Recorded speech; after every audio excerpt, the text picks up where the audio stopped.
एक घन जंगल पाखरे गोटे छोट गाँटीए थिला। सेठारे चंदू नामक एक 12 वर्षर पिला ता माँ सह रहुथिला। ता बापा नथिबारु जीवन दुखरे भरा थिले मध्य से चंदू सबुबेले हसुथिला। मनरे दयालु थिला एवं पशुपक्षी मानू खाइबाकू मध्य देउथिला। से प्रतिदिन जंगल को गाई चरेबाकू जाए एवं जंगल जाळेनी काठ आनिकी घर को आसीथाए। केबे केबे जंगल फल मध्य पाख बजार को बिक्री करिया पई नै थाए। से जंगल को प्रवेश करिया पूर्वरु निजंक माँ कथा स्मरण करी निजर सुरक्षा पई प्रार्थना करी जंगल भीतर को जाइथाए। गाँ लोक ताकू प्राय गभीर जंगल भीतर को जिबा पई मना करुथिले, कारण सेठारे गोटे भयंकर बाघ थिबार कथा सेमानकू जणा थिला। किंतु चंदूर मनरे एही विश्वास थिला जे जदि जंगल को सम्मान करा जाए तेबे जंगल मध्य मनुष्य को सम्मान करिवो।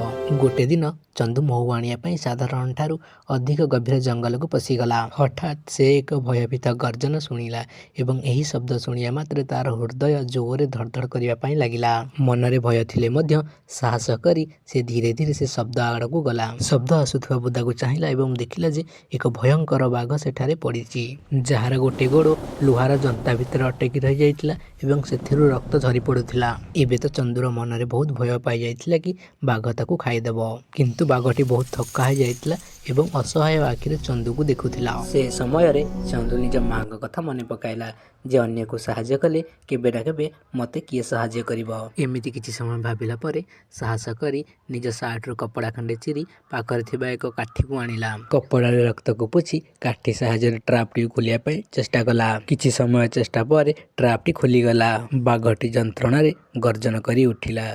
चंदू तुरंत कपड़ा रे तार पाद बांधी रक्त बंद करिया को चेष्टा कला। तापर से पछकू हटी भय रे आखि बंद करी ठिया होई रहिला। किंतु बाघटी सेमिति किछि कला नाही। चंदू को मुंड नुआई कृतज्ञता जणाइला। परे बाघटी धीरे धीरे जंगल भीतर को पळाइला। किंतु चंदू भूमि रे बसी पड़ी आश्चर्य होई आनंद रे भाबिला जे से गोटे बाघ को बंचाई स्वयं बंची जाइछि। से घर को जाई समस्त कथा माँ को कहला।